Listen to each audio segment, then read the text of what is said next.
Buenos días, buenos días. Buenos días.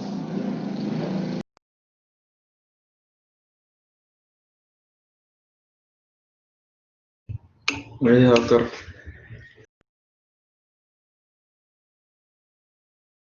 ¿Están ya todos? ¿Todos ya están presentes?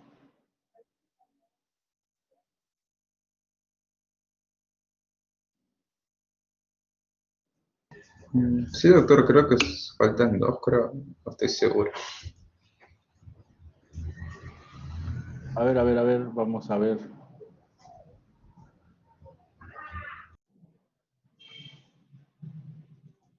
Creo que somos 25 o 24. Ya. Ah, sí, yo tampoco. Son 20. No, 26 me parece que son.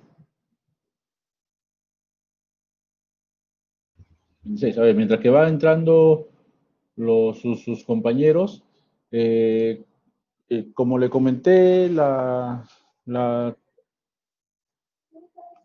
vez pasada al grupo que hicimos práctica, voy a dejar en el chat, voy a dejar mi, mi celular y mi correo por si acaso, ¿ya?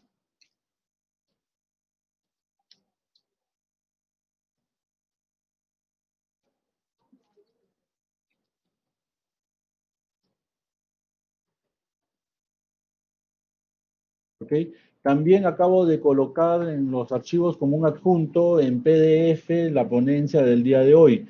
Ya, a ver, dos cuestiones, ¿ya? Se supone que hoy día en la tarde van a hacer recién la clase de neumonía en la comunidad, por lo tanto, le comuniqué al grupo de práctica para que le comunique a todos, pero lo estoy diciendo ahorita, la práctica de neumonía en la comunidad la vamos a hacer el viernes, y hoy día vamos a hacer lo que nos tocaba el viernes, que es función pulmonar, ¿ok? Considerando que ya han hecho fisiología. ¿Ya? La práctica de hoy día, que es espirometría, la voy a hacer yo tengo preparado el PowerPoint y no nos debemos demorar más de 40 minutos, ¿ok? A lo máximo, ¿sí? Cualquier pregunta que tengan me la hacen en me interrumpen y la hacen. No voy a poder yo leer el chat ni nada por el estilo porque voy a estar compartiendo pantalla y voy a tener la presentación al máximo, ¿ya? Maximizado. Lo otro es que para el día viernes, sí, lo de neumonía, yo he enviado al doctor Carrasco las preguntas, he mandado casos clínicos y las preguntas del seminario. Entonces, para neumonía y para tromboembolismo pulmonar, les pediría por favor que si alguien de ustedes tiene que hacer o sea, el grupo que le corresponde, el grupo que está haciendo práctica conmigo, que ya les dije la vez pasada quiénes eran. Sí, ahorita no tengo aquí a la mano el rol de prácticas, pero si el delegado del grupo me manda un mensaje, yo le digo quiénes son el grupo de práctica. Ellos tienen que preparar las preguntas, pero obviamente yo también puedo preguntar a cualquiera que esté durante la ponencia, ¿sí? Para poder ver lo de la nota, ¿sí? Lo de neumonía es algo sencillo, es algo simple, ¿sí? Son 4 o 5 preguntas, me parece, ¿sí? Eso sí lo tienen que contestar todos, por favor, y me lo envían al correo o al celular por WhatsApp, uno por grupo, por grupo va a ser eso, ¿sí? Por favor, si pudieran en PDF, no en Word, en PDF, por si ponen algún gráfico o algo para poder leerlo el gráfico. Tanto para neumonía, como para tromboembolismo pulmonar, como para distrés respiratorio, que son temas que yo he mandado preguntas. Si es que no tienen las preguntas, me mandan un mensaje el delegado de ustedes para poder enviársela en el transcurso del día. ¿Quién es el delegado, disculpen, de ustedes? ¿Tienen un delegado como grupo? Ok, entonces Luis Antonio, tú me mandas un mensaje si es que algo está pendiente. ¿Está bien? Ya, entonces ahora sí creo que están todos. Sí, no sé si hay alguna consulta, alguna pregunta. Doctor, una consulta. Entonces, el viernes, ¿un grupo va a exponer? No le entendí bien esa parte. Sí. El grupo que está haciendo en teoría práctica conmigo expone en base al caso clínico que yo he enviado, tanto para este viernes como creo el otro miércoles, que es tromboembolismo pulmonar. Lo que pasa es que ahorita aquí en la mano no tengo el sílabus, no lo he traído ahorita, no lo tengo a la mano. ya, pero tengo entendido que yo tengo dos seminarios, un cursillo, el cursillo lo vamos a hacer ahorita, ya, el seminario de neumonía y el seminario de tromboembolismo pulmonar, que es la otra semana, y tengo dos mesas redondas, me parece que son de distrés respiratorio y de tabaquismo, que también les he enviado al doctor Carrasco las preguntas de lo que no son seminarios, o sea, solamente neumonía y tromboembolismo pulmonar lo va a preparar un grupo. ¿Ok? Todo lo demás lo que tienen que enviarme es en PDF, uno por grupo, a mi WhatsApp, ¿sí? Para poder calificarlo, si no, no va a ser imposible poder calificar. Y durante la ponencia conversamos con respecto a esos dos seminarios. Con respecto a los otros temas, he enviado las preguntas solamente para que me envíen las preguntas resueltas, ¿ok? No sé si está ahora más claro, Luis Antonio. Sí, doctor, doctor, disculpe, me llegó una pregunta más. En Dime, el dime. que el doctor Carlos nos envió, usted, bueno, usted sale como que está encargado del grupo 4, ¿no, doctor Llanos? Ajá. Ajá, o sea, ¿el grupo 4 va a salir o cualquiera de los tres grupos? No, el grupo 4 esta semana el de neumonía. Ajá, Ya, el de tromboembolismo pulmonar creo que ya le toca al otro grupo, creo que es el grupo 2 me parece. No estoy seguro, doctor. Sí, hay otro grupo que tengo la otra semana. A ese grupo le corresponde lo que es neumonía.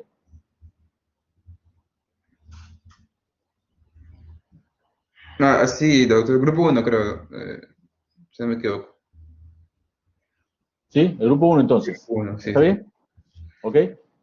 Ya, entonces voy a compartir pantalla ahorita. No sé si tiene alguna otra pregunta mientras que voy compartiendo pantalla. ¿Me confirman, por favor, si es que se llega a ver?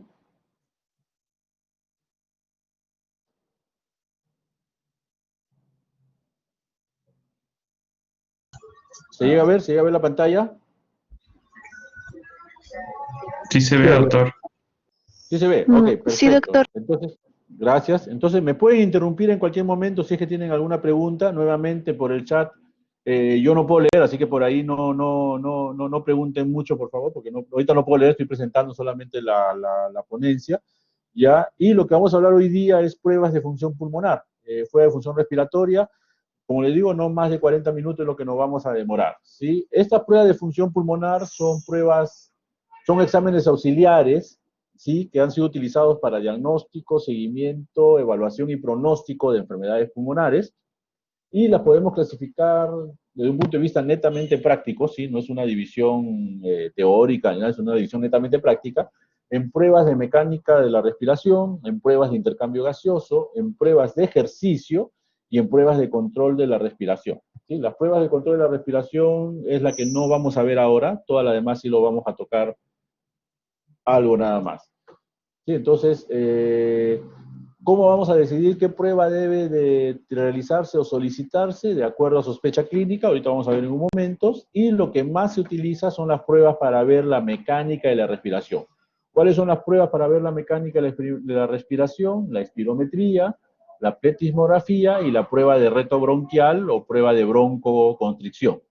Las pruebas de intercambio gaseoso son básicamente las pruebas de difusión y potencialmente la prueba de gasometría, que tiene que ser una gasometría arterial.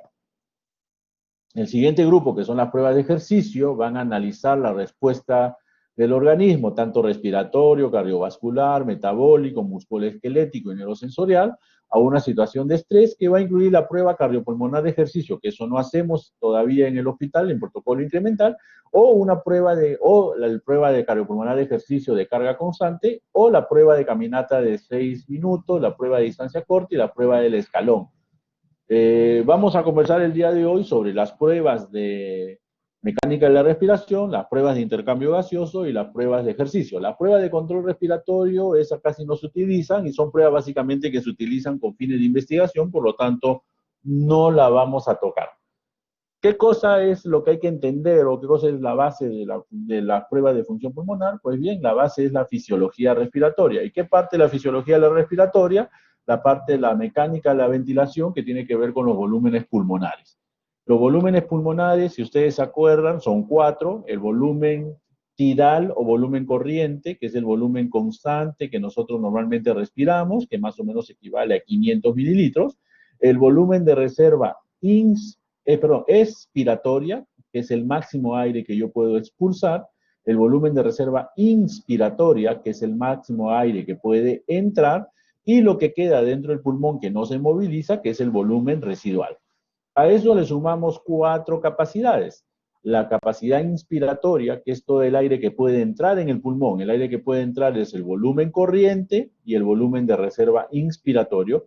La capacidad funcional residual, que es todo el aire que puede salir del pulmón, y el aire que puede salir del pulmón es el volumen de reserva expiratorio, y si dejamos el volumen residual, la capacidad vital, que es la suma de todos los volúmenes menos volumen residual, y la capacidad pulmonar, que es la suma de los 4 volúmenes. Entonces son 4 volúmenes y 4 capacidades que tiene el aparato respiratorio, y la medición de estos volúmenes y de estas capacidades es la que nos da finalmente las pruebas de función pulmonar. Este es un algoritmo teórico de cómo hacer o de cómo interpretar las pruebas de función pulmonar. La prueba de función pulmonar, la más importante, no la más importante, la primera que debemos hacer es la prueba de la espirometría, y la prueba de espirometría, lo vamos a ver más adelante, nos mide una variable que es F1, capacidad vital forzada, y esa tenemos que ver si es mayor o menor del límite inferior de la normalidad, es decir, si está normal o si está disminuida. Si está disminuida, vemos la capacidad vital forzada, y según lo que salga ahí, vemos si hacemos una capacidad pulmonar total para determinar un defecto mixto, un defecto obstructivo, si hacemos difusión, y si la relación está normal, vemos cómo está la capacidad vital, nuevamente que esté disminuida o que esté normal, ¿verdad? Para definir un paciente que tiene una función pulmonar normal versus un paciente que tiene una función vascular, un paciente que tiene un problema de fuelle, o sea, netamente un problema de caja, un paciente que tiene un problema intersticial, un paciente que tiene asma, un paciente que tiene enfisema o un paciente que tiene un defecto mixto. Como ustedes se dan cuenta, aquí están casi todas las patologías respiratorias que van a requerir de una función pulmonar, que vamos a ir viendo ahora lentamente. Un momentito, por favor. Aló, Pablito, sí, déjale por favor la llave arriba, pues. ¿Ya? Ya, gracias, gracias. Ok, entonces, la espirometría, para empezar con la función pulmonar, la espirometría es una prueba de función pulmonar que va a medir la cantidad de aire que un sujeto es capaz de desplazar, inhalar o exhalar, en función del tiempo, ¿ok? Esta cantidad de aire obviamente va a depender de algunos factores. ¿Estos factores cuáles van a ser? El calibre de los bronquios, las propiedades elásticas del pulmón y del tórax, y la integridad de los músculos respiratorios, ¿ok? Va a depender de estas 3 condiciones esta cantidad de aire que un sujeto va a desplazar. El calibre de los bronquios nosotros lo vamos a ver, por ejemplo, en asma. Mientras más obstruido esté el paciente, o sea, mientras peor asma tenga, menos aire va a movilizar. Las propiedades elásticas del tórax y de los pulmones lo vamos a ver, por ejemplo, en pacientes con fibrosis pulmonar, y la integridad de los músculos respiratorios lo vamos a ver, por ejemplo, en pacientes con miastenia graves. La espirometría es un estándar de oro para medir la obstrucción bronquial. ¿Sí? Es una prueba barata, económica, que nos va a medir la obstrucción bronquial, y para eso es considerado un estándar de oro.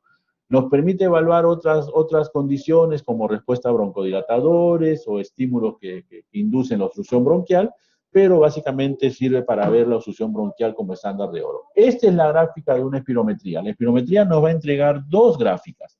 Nos va a mostrar una gráfica flujo-volumen, ¿sí? Flujo-volumen, en donde el flujo expiratorio es positivo, porque yo voy a soplar a través de la turbina, y el flujo inspiratorio es negativo. El flujo expiratorio es un flujo que va a subir bruscamente y después va a bajar en el tiempo, mientras que el flujo inspiratorio es un flujo constante.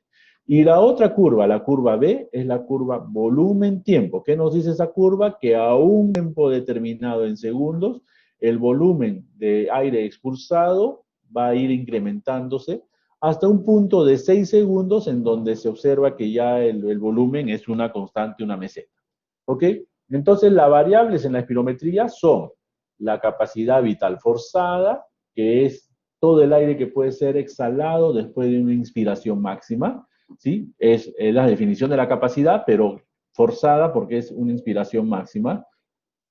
el volumen expiratorio al primer segundo, que es el volumen expiratorio forzado que bota el paciente, que exhala el paciente en el primer segundo de la capacidad vital forzada.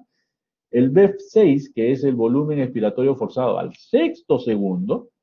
Y la relación BEF1-FBC y BEF1-BEF6, que es una relación entre el BEF1, volumen expiratorio forzado al primer segundo, entre la capacidad vital forzada, en el caso del BEF1-FBC, o el volumen expiratorio forzado al sexto segundo entre el BEF1-BEF6.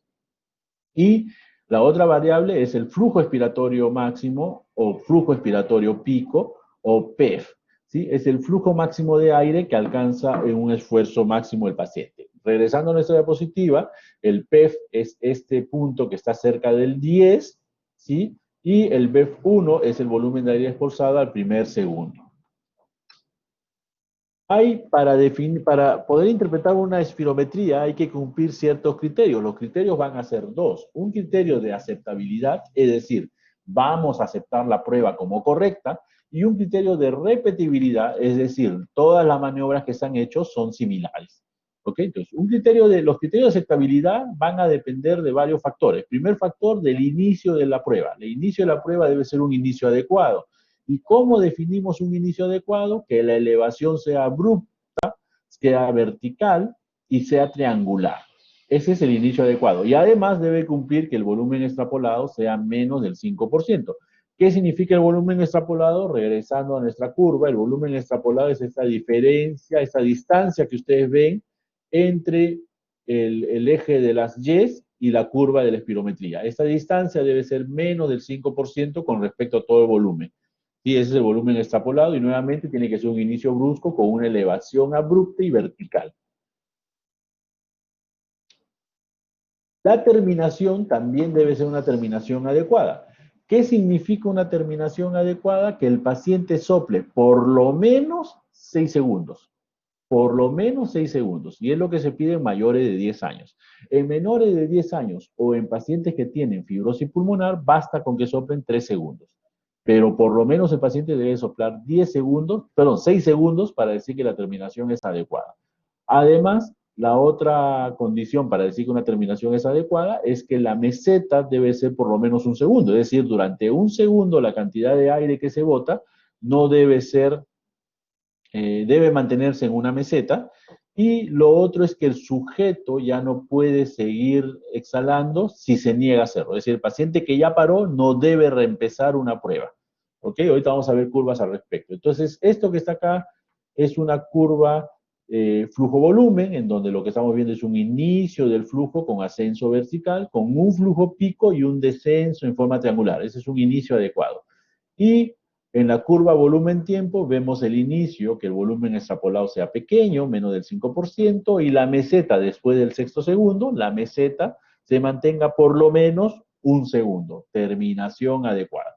¿Sí? Estas cosas son importantes para poder interpretar. ¿Por qué? Porque yo me puedo encontrar con situaciones que voy a mostrar a continuación. Lo otro que debe tener la espirometría para decir que es una espirometría aceptable, ya vamos 3 cosas: inicio adecuado, terminación adecuada, y lo otro es que tenga una espirometría con una curva libre de artefactos. ¿Qué quiere decir que esté libre de artefactos? Que no haya ninguna evidencia de terminación temprana, de esfuerzo variable, de tos, especialmente en el primer segundo, de cierre glótico, de exhalaciones repetidas, que no haya obstrucción de boquilla o fuga, que no haya errores de línea de base o que no haya fugas en el sistema. Los dos últimos van a depender de cómo esté calibrado mi equipo. Entonces, esos son ejemplos. El ejemplo A es un ejemplo de un cierre glótico. El paciente está soplando y de repente dejó de soplar. ¿Sí? El tiempo que ha transcurrido ha sido mucho menos de 6 segundos y ha sido un cierre abrupto.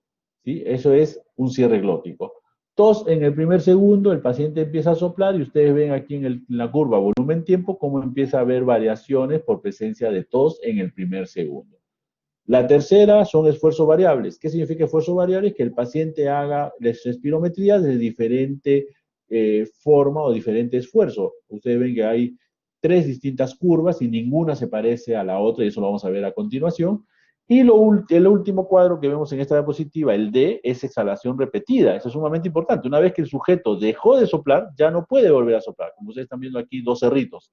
¿ok? Y en la curva volumen-tiempo se ve que el paciente hace otro esfuerzo. Es una exhalación repetida y estos son errores de la espirometría y por lo tanto estas espirometrías no deberíamos nosotros de analizar. Obstrucción de boquilla, ¿sí? El paciente se ve cómo está soplando con esfuerzo. Terminación temprana, es también un cierre abrupto, está soplando y de repente ¡pum!, dejó de soplar, lo vemos en la curva tiempo-volumen. Error en la línea de base, está soplando, el cero está por encima del verdadero cero en esta curva, ¿sí? Esto es un problema del equipo, la calibración, y volumen extrapolado a más de 150, que ustedes ven en la curva volumen-tiempo, ¿sí? Como el paciente ha soplado, se ha demorado en botar el aire, eso significa un volumen extrapolado a más de 150, el paciente se ha demorado en botar el aire. Una vez que yo he definido que mi paciente tiene criterios de aceptabilidad en la espirometría, tenemos que ver que estos criterios de aceptabilidad también sean criterios de repetibilidad. Aceptabilidad significa que la espirometría está bien hecha. Aceptabilidad significa que las maniobras son iguales. ¿Sí? ¿Qué significa que las maniobras sean iguales o sean repetibles? Eso significa que una vez que se han logrado 3 maniobras aceptables, 3 es lo que se pide, por lo menos 2 de estas tienen que ser diferentes. ¿Y cómo sabemos que estas maniobras pueden ser similares? Viendo 2 parámetros, el BEF1 y el FBC. El BEF1 debe ser, el BEF1 y el FBC entre el mayor y el menor, entre el mayor y el menor valor, o el mayor y el segundo menor valor, perdón, la diferencia debe ser menos de 150, ¿ok? Menos de 150 para todos. Los niños que tienen volúmenes bajos se acepta una diferencia menos de 100. Eso lo vamos a ver ahorita con un ejemplo. ¿Sí? Entonces, yo tengo que hacer 3 maniobras, ¿sí? Aceptables, mínimo. Con 3 maniobras aceptables, yo digo que la calidad de la espirometría es A o B. Si solamente tengo 2 maniobras, la calidad de la espirometría es C y D. Y la repetibilidad significa la diferencia entre 2 FBC y 2 BEF1. Si es menos de 150 es calidad A, si es menos de 200 es calidad B, si es que tengo 3 maniobras aceptables, y el A y el B se pueden considerar como técnicas muy confiables para hacer una interpretación, la interpretación que corresponda. Espirometrías con calidad C y D, que tienen 2 maniobras aceptables, ¿se pueden interpretar? Sí, pero con alguna reserva. Espirometrías con una sola maniobra o sin ninguna maniobra, que es calidad E y F, esas no se recomiendan que se interpreten. Hoy por hoy los equipos de espirometría nos dicen el grado de calidad automáticamente. En los pacientes que estoy haciendo espirometría, ya que voy a medir obstrucción del flujo al aire, con problemas obstructivos, también yo podría ver la administración de broncodilatadores. ¿Y cómo podemos ver eso? A través de una cámara espaciadora, de una aerocámara, voy a administrar salbutamol a una dosis de 400 miligramos en adultos y 200 en niños. ¿Cuánto significa 400 miligramos? Significa 4 puff. Debo hacer 4 puff de salbutamol y dejando al paciente sentado y en reposo durante 20 minutos, repito la espirometría, ¿sí? Entonces, ¿cómo yo interpreto una espirometría? Primero tengo que ver la calidad. Si no es A y B, potencialmente no debo interpretar, pero si sí es A y B, inclusive hasta C y D, pueden interpretar. La interpretación como inicio mirando la relación FB1-FBC. Si esta relación es igual o mayor del límite inferior de la normalidad, lo que sigue es miro FBC, la capacidad vital forzada. Y al mirar la capacidad vital forzada, si este es mayor de 80%, yo voy a decir que es una espirometría normal.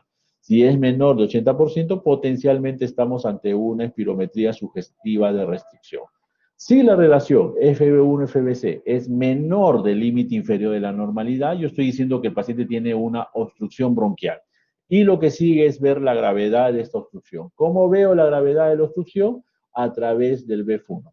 Es decir, lo primero que tengo que mirar es la relación FB1-FBC, de ahí voy a mirar la capacidad vital forzada, pero si estamos ante una relación disminuida, voy a mirar, ya estoy haciendo el diagnóstico de una obstrucción, voy a mirar el BEF1.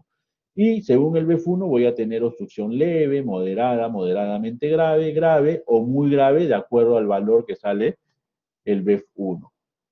Es así que cuando tengo un paciente que le he hecho una espirometría, Lo que tengo que hacer es ver los posibles patrones que voy a tener. Entonces, si tengo mi relación BFUN-FBC mayor del límite inferior de normalidad o mayor del 70% y la capacidad vital forzada mayor del 80%, yo voy a decir que es una espirometría normal y no tengo que hacer no tengo que ir al siguiente paso. Si tengo un patrón con una relación BFUN-FBC menor del 70% o menor del límite inferior de la normalidad, voy a mirar el BF1 y estoy hasta un patrón obstructivo. Y ahí lo que tengo que hacer es mirar el BF1 para graduar la gravedad de la obstrucción. En cambio, si tengo una espirometría con una relación BF1-FBC mayor del 70% o mayor del límite inferior de la normalidad, con una capacidad vital forzada menor del 80%, yo diría que esta espirometría es sugerente de restricción y tengo que confirmar mediante volúmenes pulmonares, que es el siguiente paso. La respuesta al broncodilatador, una vez que yo he demostrado que mi paciente tiene una obstrucción, le hago la prueba de broncodilatador, nuevamente 4 puffs de salbutamol, esperar 20 minutos y después de 20 minutos una nueva espirometría. Si esta nueva espirometría evidencia que el BEF1 ha incrementado en 200 mililitros y más de 12%, entonces yo estoy diciendo que es una respuesta positiva al broncodilatador. La respuesta positiva al broncodilatador es independiente de que se normalice o continúe la obstrucción. ¿Ok? Y esto debe especificarse la interpretación. Entonces, yo puedo tener pacientes con persistencia de obstrucción, pero con respuesta positiva a broncodilatador. Lo más común, lo más frecuente, es que una respuesta positiva a broncodilatador se acompañe de una normalidad de la obstrucción, es decir, que la obstrucción en el post-broncodilatador desaparezca. Y yo así estoy haciendo el diagnóstico de asma. ¿Cuándo está indicado una espirometría? Está indicado para aquellas evaluaciones diagnósticas, para ver pacientes con sospecha de patología respiratoria, pacientes para ver el impacto en una enfermedad sistémica, como por ejemplo en aquellos pacientes con enfermedades intersticiales y problemas reumatológicos, para ver pacientes con factores de riesgo pulmonar, especialmente aquellos pacientes que fuman, para evaluar el riesgo preoperatorio en pacientes con patología pulmonar de base, para ver si van a tolerar una cirugía de resección pulmonar, para valoración del estado de salud física o para un examen físico rutinario. También podemos utilizar la espirometría para un concepto de monitoreo antes y después de intervenciones terapéuticas o para seguimiento y pronóstico de enfermedades pulmonares como EPOC, como asma, como fibrosis quística, fibrosis pulmonar idiopática, distrofia musculares o indicación de trasplante pulmonar. También lo puedo utilizar en salud ocupacional y en pacientes expuestos a tóxicos pulmonares conocidos, ¿sí? Como por ejemplo algunos agentes de quimioterapia como la bleomicina, por ejemplo. También la espirometría se utiliza para la evaluación de discapacidad, ¿sí? Para aquellos pacientes que son candidatos a programas de rehabilitación y para aquellos pacientes con seguros médicos y evaluaciones legales. Y finalmente, la espirometría nos puede ayudar en salud pública para estudios epidemiológicos, para generación de ecuaciones de referencia o para investigación clínica. ¿Tiene contraindicaciones? Sí, relativas y absolutas. Las relativas son más que las absolutas. Relativas es cirugía reciente, especialmente abdominal o torácico, cesárea, cirugía ocular, neurocirugía, colocación de marcapasos. También hay contraindicaciones relativas infecciosas, ya sea óticas o respiratorias activas. Hoy por hoy en COVID no estamos haciendo espirometría en un paciente COVID activo. Y otras contraindicaciones relativas, como por ejemplo embarazo complicado, derrame pleural, neumotórax reciente, infarto miocardio, angina inestable. Pero hay contraindicaciones absolutas. ¿Qué significa una contraindicación relativa? Que uno podría valorar el riesgo-beneficio de hacer la prueba. Pero contraindicaciones absolutas es una condición en donde definitivamente no se debe hacer la prueba de espirometría. ¿Cuáles son estas contraindicaciones absolutas? Preeclampsia, hipertensión arterial no controlada, inestabilidad hemodinámica, hemoptisis, aneurisma aórtico, síndrome coronario agudo reciente, hipertensión endocraniana y desprendimiento agudo de retina. En ninguno de esos casos se recomienda hacer una espirometría. Una vez que yo tengo la espirometría, lo que sigue es hacer, si es que corresponde para definir especialmente patrones obstructivos, pletimografía. La pletimografía corporal es considerada un estándar de oro para medir los volúmenes pulmonares. ya que mide el gas, el volumen total del gas intratorácico. ¿Sí? La medición de volúmenes y capacidades es indispensable, especialmente en aquellas condiciones que requieren un diagnóstico fisiológico correcto, y estas condiciones que requieren un diagnóstico fisiológico correcto son, por ejemplo, medición de gas atrapado o atrapamiento aéreo, ejemplo, EPOC, establecer el diagnóstico de una alteración restrictiva, ejemplo, fibrosis pulmonar, establecer el diagnóstico de una alteración mixta o restrictiva, como por ejemplo bronquiectasia, en la valoración del riesgo quirúrgico cuando tengo una espirometría que no permite la cirugía, hacemos una pletimografía, evaluación de la incapacidad laboral, ¿sí? En aquellos pacientes con neumoconiosis, por ejemplo, cuantificación del espacio aéreo no ventilado, como por ejemplo si se requiere la medición por dilución de helio. Sí, entonces estas condiciones son condiciones en donde yo tengo que plantear realizar una espirometría. Nuevamente, si tengo un paciente que tiene un problema obstructivo tipo asma o tipo EPOC, y en una espirometría me sale positivo, me sale que es un asma, es un EPOC y no tengo ninguna duda, ya no vale la pena hacer una pletimografía. Pero si tengo dudas diagnósticas, si tengo que medir el derrapamiento aéreo o tengo que establecer el diagnóstico de alteraciones mixtas, ahí sí vale la pena medir o hacer pletimografía. Este es los patrones funcionales de pletimografía. ¿Sí? La pletimografía nos permite medir obstrucción o restricción del parénquima pulmonar, nos permite medir si es que hay restricción, si la restricción es leve, moderada o grave, y si hay atrapamiento aéreo, si este atrapamiento aéreo es leve, moderado o grave. ¿Qué variables medimos o qué variables o parámetros miramos en una pletimografía? Miramos la capacidad pulmonar total, miramos la capacidad vital y miramos el volumen residual. ¿Sí? Siendo que el volumen residual nos permite ver atrapamiento, mientras que la capacidad pulmonar total, si está por encima de 120, nos permite ver una obstrucción con hiperinflación. ¿Qué es lo que ocurre en un paciente con EPOC? En un paciente con EPOC vamos a tener una obstrucción con hiperinflación, capacidad pulmonar total más de 120%, con atrapamiento aéreo, volumen residual más de 120%. ¿Sí? Les traigo este trabajo, que fue un trabajo que publicamos en la revista del Colegio Médico del Perú, en donde nosotros lo que hemos hecho es la experiencia que tenemos en el hospital sobre más o menos 70 pacientes con pletimografía en pacientes con bronquiectasia secundaria a tuberculosis. ¿Sí? Estamos ahorita terminando otro trabajo sobre pruebas de función pulmonar, por ejemplo, en pacientes con miastenia gravis. ¿Sí? Ese trabajo se detuvo un poco porque vino el COVID, y obviamente en este momento estamos terminando el protocolo para hacer función pulmonar en pacientes post-COVID, ¿no? Entonces, la función pulmonar nos permite evaluar varias cosas.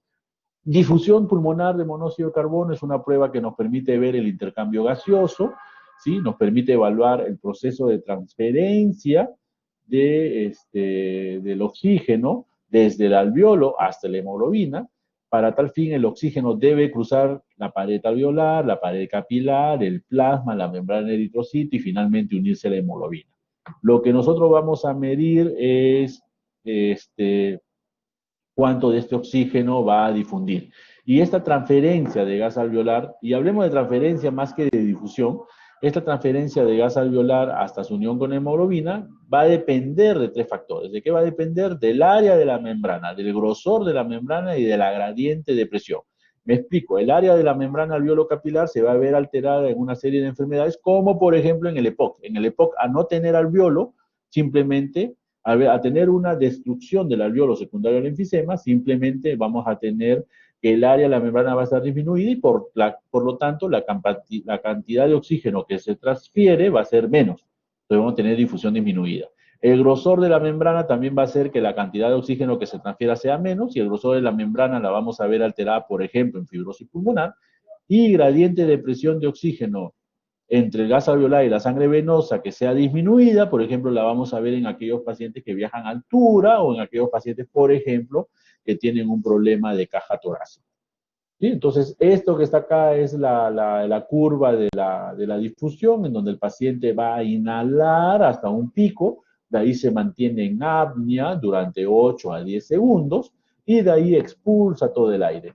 Este periodo de apnea va a permitir la transferencia de oxígeno del alveolo al capilar, y por lo tanto lo que yo voy a medir es la cantidad de aire que sale y me va a dar una medida de la diferencia, ya que la diferencia es lo que se ha quedado y o ha transferido.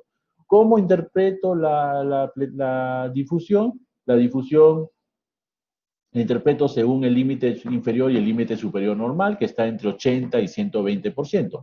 Si es menos de 80%, vamos a decir que es una difusión disminuida. Si es más de 120%, vamos a decir que es una difusión aumentada.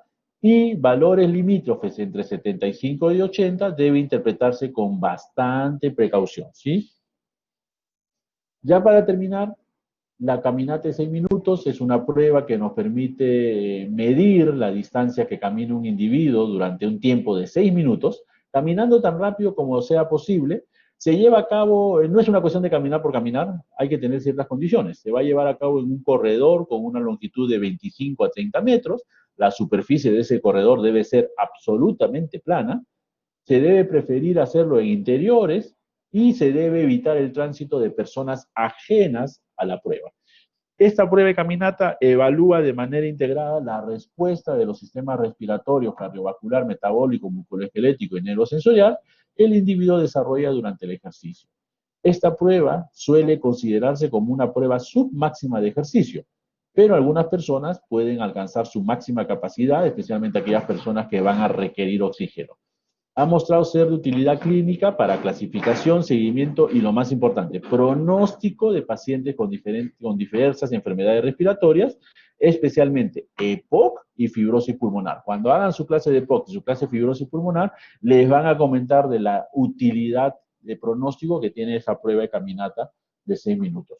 Asimismo, va a permitir medir el efecto de intervenciones farmacológicas o de intervenciones de rehabilitación, que son sumamente importantes, y el cambio mínimo clínicamente significativo en pacientes con enfermedades respiratorias crónicas es de 25 a 33 metros con una mediana de 30 metros. ¿Qué significa eso? Que si yo tengo un paciente que el día de hoy en 6 minutos caminó 110 metros, cuando yo hago un programa de rehabilitación pulmonar, ese paciente debe caminar ya no 110, sino 110 más 30 en promedio. Si mejora más de 30 metros, mínimo 25, estamos hablando que este programa de rehabilitación ha hecho bastante útil en este paciente. Esto es sumamente importante porque algunos pacientes con ese poco que han mejorado es suficiente como para que mejoren su calidad de vida. ¿En qué se basa esta caminata? Se basa en medir la disnea durante la caminata, y esta disnea la medimos mediante la escala de Borg, que es una escala numérica netamente subjetiva de 0 a 10, en donde 0 no hay nada de disnea y 10 es la máxima disnea que yo puedo tolerar, y el paciente lo que va a hacer es, va a decir su preferencia numérica dependiendo de su análisis subjetivo. Netamente, esto es algo netamente subjetivo. ¿Ok? Eso es todo lo que yo les quería traer el día de hoy. Como les dije, 40 minutos a lo sumo. ¿Sí? No sé si tienen alguna pregunta, por favor. No sé si hay alguna pregunta.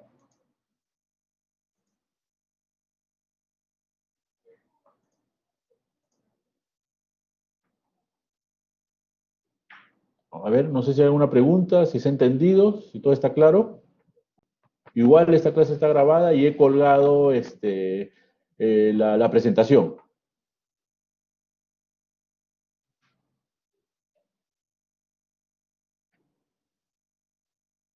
¿Sí? No sé si es que tienen alguna pregunta, jóvenes.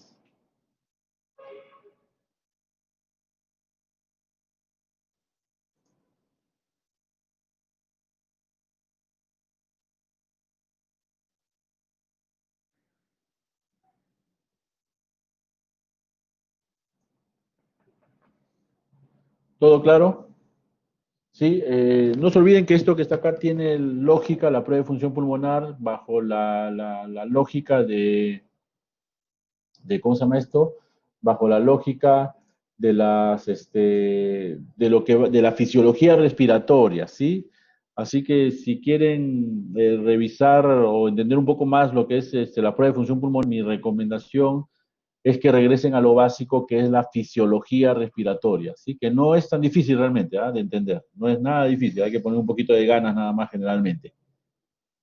¿Ok? Entonces, si no hay ninguna pregunta, si todo está claro lo que vamos a hacer el día viernes, ¿verdad? El día viernes, el grupo que está conmigo esta semana, ya si no más tarde yo les informo quiénes van a ser, quién es ese grupo, Ese grupo va a estar, presenta la ponencia respondiendo a las preguntas que he mandado tanto para neumonía como la otra semana para tromboembolismo pulmonar, que yo le correspondería al siguiente grupo. ¿Sí? Si eso está claro, no sé si es que tienen alguna pregunta, algo más, sino para ya dejarles libres para que vayan a almorzar tranquilos, para que vayamos a almorzar tranquilos, ¿sí? ¿Todo Doc- claro? Doctor, una Sí, pregunta. escucho, escucho, ¿Hasta, escucho. hasta cuándo hay fechas para enviarle el trabajo por correo? ¿Por correo o por WhatsApp? Por correo o por WhatsApp hasta el mismo día viernes, no te preocupes. Ya, pero Mm, obviamente es el viernes a las 11, 11 y cuarto de la mañana, así que antes de las 11, 11 y cuarto me lo tendrían que enviar, pues. ujú. ¿Ok? Antes, no. Ya, solamente lo de neumonía me tendrían que enviar, ¿sí? Doctor, Sí, César Nizama, sí, dígame. sí, doctor. Nosotros somos el grupo 4 es el que está con usted ahorita en la lista. Nos tocaría ¿Ok? el viernes. ¿Nosotros le Ajá. enviamos el trabajo también antes de las 11 o solo exponemos? No, solamente van a exponer, no, ustedes solamente exponen, no me envían trabajo, no se preocupen. Ya, doctor, ¿Ya? gracias. Y el grupo uno, que no sé quién es el grupo uno, es el que va a ser el de tromboembolismo pulmonar, que también yo ya le envié al doctor Carrasco. ¿Ya? Si es que no lo tienen, delegado, me mandas un mensaje y yo te lo envío entre hoy y mañana. ¿Ok? Sí, doctor, gracias. Ok, muy bien, jóvenes. Si no hay nada más, está sonando el gallo. Ya es hora Mire, de, el ya PPT es